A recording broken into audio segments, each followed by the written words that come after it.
mission to create a revolution of positive transformational experiences.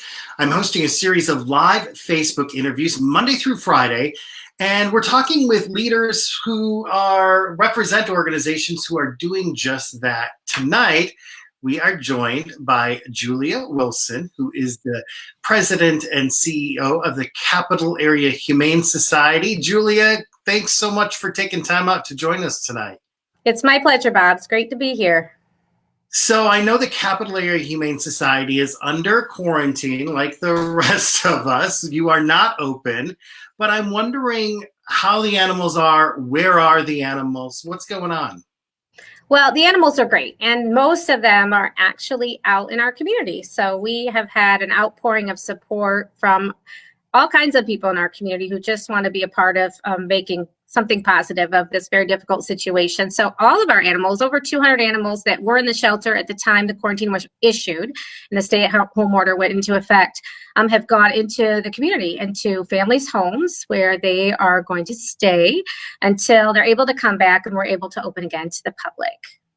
So fostering is taking place like it is across the country here. Okay, very cool. Yeah. I know that the Humane Society works with other rescue organizations. And so do you have an idea of when that will start again?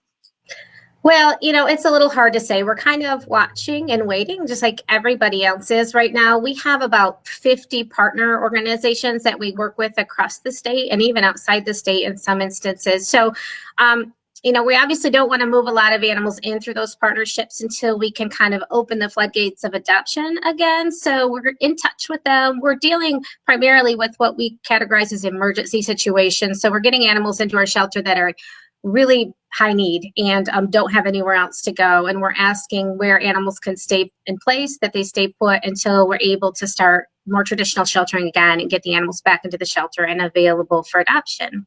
So right now, you would take an emergency animal from? Yeah. We're taking emergencies from our community, from our partners as well. So we are transferring in a very minimal amount of animals. Obviously, we don't want to move animals because animals can't move themselves. Animals require people to be moved. So we are just addressing emergencies where an animal is, injured, an animal has absolutely nowhere to go, whether, something's happened to their owner or there's just no place for that animal. So we are definitely still open for emergencies, and we really try to screen people as they call us and make sure that it is an emergency. We do want to be here for the animals in spite of what's going on in the community. That's what we do. That's our mission. So we're absolutely still taking animals, but this isn't a call out to people to call us with their intakes right now, because we are going to screen and make sure that it's something that absolutely has to come to the shelter. And we'll take it in, we'll help it however it needs help, and then we're sending those animals into foster as well. Really, a shelter, when it's closed down, is not a great place for animals to live.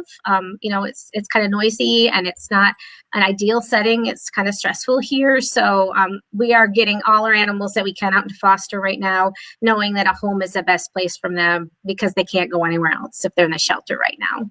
You sent me something I want to put on the screen right now, and it really is important, especially during this COVID-19 virus and pandemic, is including your pets in your emergency plan. And I thought about that because I thought, oh my gosh, if people get sick and they have to go to the hospital or wherever, what happens to their pets? Yeah, I mean, we've already had a few unfortunate situations, and we've had to actually go into a home where the owner went into the hospital for COVID-19 and they didn't have a plan in place, and no one had fed or cared for the animals for several days. So, it is really important. I think we all sometimes think it's not going to happen to me and I don't have to worry, I'm healthy. And whatever the case may be, this particular family had no plan in place and it became an emergency situation. And we were able to help out and get the situation turned around. But if you want to know that your animals are going to be 100% safe if something happens to you, then make a plan. Make sure you've got a family member, somebody who's able to step up, is willing to step up, and who knows your pets well enough that they can step up, because you don't want to have to worry about that on top of all the other worries you have when you become ill. Absolutely. You sent in some pictures and I want to show some of them, just of staff taking care of animals. Yeah, that's Lexi. Those are bottle babies. Those kittens are about 3 or 4 days old when she took them in, and their mother unfortunately died right after they were born. So she had about 6 kittens that she was feeding with the bottle every few hours, getting them through that critical time where they don't have a mother. Yeah, and you got lots of different pets that you Yeah. put in. These are animals that I'm assuming that you've placed already or are fostered right now. Probably in foster. Yes. Yeah, Yeah. absolutely. Tell me, the Furball comes up every April. So we were supposed to have the Furball, and that is your largest fundraiser. Right. What's the plan? Well, that's a good question. I mean, the Furball was supposed to take place on the 18th of April, which was just this past Saturday. So a major fundraiser for us. Last year, we raised $265,000, which obviously goes towards our annual operating costs and really keeps us going throughout the year. So it's pretty devastating to lose that event in light of what's going on. And we also know that we may be able to reschedule it. The plan is we're looking at some dates in August. So we hope there's another date and that we can reschedule. It's a little bit uncertain because we don't know when it will be okay to bring large groups of people together. We do usually see about 500 people at the Furball every year. So we obviously can't have those people assemble unless we get the okay to do so. So we've got some dates in mind in August. We're going to kind of hold that close until we know, how things are progressing and if that would be an okay date for us to bring everyone together again. So do stay tuned. If you plan on going to the Furball, if you go to the Furball regularly, it's our heart's intent to have that event. It's so important to both our mission and keeping our organization going and a lot of people like going too. And I know we've got some great MCs for that event too. Yeah. So we hope to see in August, Bob, but we can't make any promises until things evolve a little bit. So I start this out by saying that you have some good news to share within all of this. And so you told me this story and we just had to share it tonight because it's so incredible. Do you want to tell us a little bit about is it Lexi? No, it's actually Ava. Ava okay. Is the name of the young girl. So we talked to a young girl a couple of days ago, actually the day before the Furball on Friday, and she has grown up going to the Furball. Her mom brings her to the Furball every year.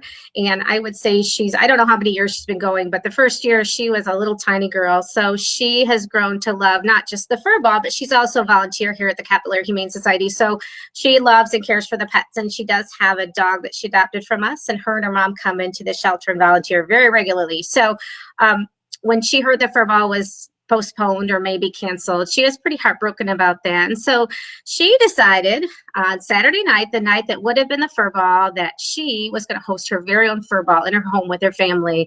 And you would not believe, Bob, what she pulled off. She had a dog spa, which is kind of the pampered pooch spa that we have at the Furball, in her living room. She provided a sit-down fancy dinner for her family.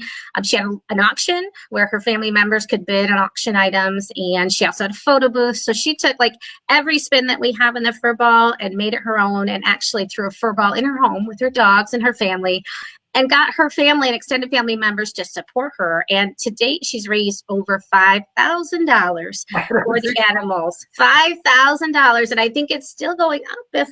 I'm pretty sure there's still some gifts coming in. So it's pretty unbelievable. I mean, just an idea of someone who's very passionate about what we wanted to do, and took something that was kind of sad and made it amazing. And we're blown away. We just really are blown away.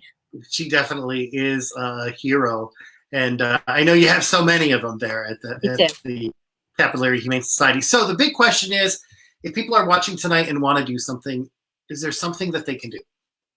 Well, there's always something you can do, Bob, of course. But if you want to help animals and you're passionate about what we do at the Humane Society, we do still have needs. And obviously, we do worry in a time, in a climate that we have now, how are donations going to look, and how is it going to look moving forward funding our mission? So please keep us in mind if you're able to and still want to give to the animals. We're still here. We're still working for the animals. We know when we come back to work and we're able to open to the public again, that the amount of work we're going to have to do a lot of catching up, to be honest, because we haven't been able to do our work in so long. So we still have needs, and we are going to be here for the community moving forward. So if you're passionate about animals and you want to donate, obviously we're concerned that donations might lag a little bit this year because the economy could, there's definitely going to be an impact on the economy. So please keep us in mind. We also have all our regular needs. We have a food bank that's really busy right now helping people in the community that can't afford to feed their pets. So donations of pet food are really important to keep that stocked and make sure we can get that food back out in the community. So we got a wish list on our website. All those needs are still alive and well. So you can contribute. You can be a part of what we're doing. If you want to foster, animals are still coming in through emergency. We can still use some foster families to take those animals until we open up. So don't be shy. If you love animals and you love what we do, you can get involved. There's no doubt about that. We have your website along the bottom of the Absolutely. screen. Julia, thanks so much for taking time out tonight. We appreciate you and all that the Captial Area Humane Society does. And hopefully we will be back up and running shortly, crossing our fingers. So, we'll be here until that happens and well beyond. Thank you, Julia. And if you like all the interviews that we have Monday through Friday on Epiphany Now, like our Instagram page, like our group on Facebook, and become part of it. We want to hear more good news. So if you have ideas, let me know. We're trying to do this as much as possible. So thank you so much. We'll see you tomorrow night.